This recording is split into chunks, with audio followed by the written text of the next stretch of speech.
I was reading Mark 5. It's one of my favorite chapters in the Bible. But about an hour ago, a question just dropped in my heart. What happened to the many fish Peter caught when Jesus told him to let down his net for a catch? In Luke chapter 5, Jesus made use of Peter's boat to preach.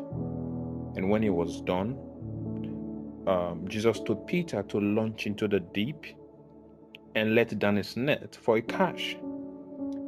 And Peter said, "Master, we've toiled all night and caught nothing. But at thy word, I will let down the net for a catch." And we are made to know that Peter let down his net for a catch, and they caught a great number of fish, such that the net began to break. The fishes they caught feed the two ships, such that the ship began to sink. Okay? And Peter went on his knees and told Jesus to go away, that he was a sinner. And Jesus said, "Come, and I'll make you what? Fishers of men." And the Bible says that when you read verses 11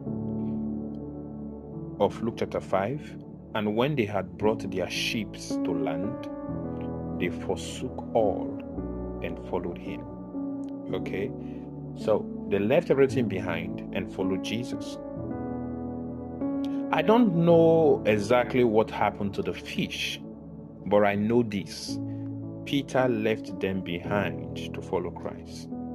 James and John, the sons of Zebedee, were partners with Peter in the fishing business, and they too left everything behind. I believe that throughout Peter's time as a fisherman, he had never caught such a large amount of fish until that very day. The catch was so great, as I said earlier, it fed two ships and they began to sink. If Peter had sold those fish, I believe he could have made a huge amount of money and got anything he wanted. Peter had just experienced what we call breakthrough, because he toiled all night, caught nothing. Then all of a sudden, in split seconds, Jesus said, "Lay down your net for a catch," and he caught a great number. He prayed all night for fish, caught nothing. And Jesus said, "Lay down the net," and he caught fish. Peter had just experienced the biggest breakthrough and the largest catch of his fishing career, yet he left it all behind to follow Jesus. When you receive the breakthrough you've been waiting for, will you still follow Christ like Peter and the sons of Zebedee? May our love for God outweigh our love for what He gives. May the things the disciples left behind to follow Christ never become the reason we follow Him.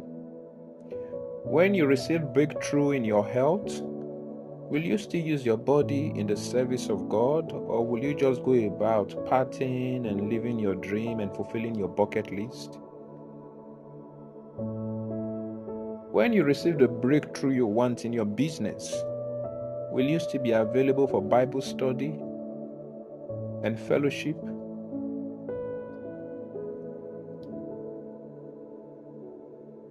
When you receive the blessings you want, will you still remember God who gave you the blessings and use it for His glory? One thing about God is, you may be praying to Him about something for years, you may be laboring towards something for years, and all of a sudden He gives you breakthrough in that thing, and He may still tell you to leave that thing behind and follow Him. After Abraham had a son, Isaac, God still told him to go offer him as a burnt offering, as a sacrifice. So, When you receive the breakthrough you've been waiting for, will you still follow Christ like Peter and the sons of Zebedee? God bless you.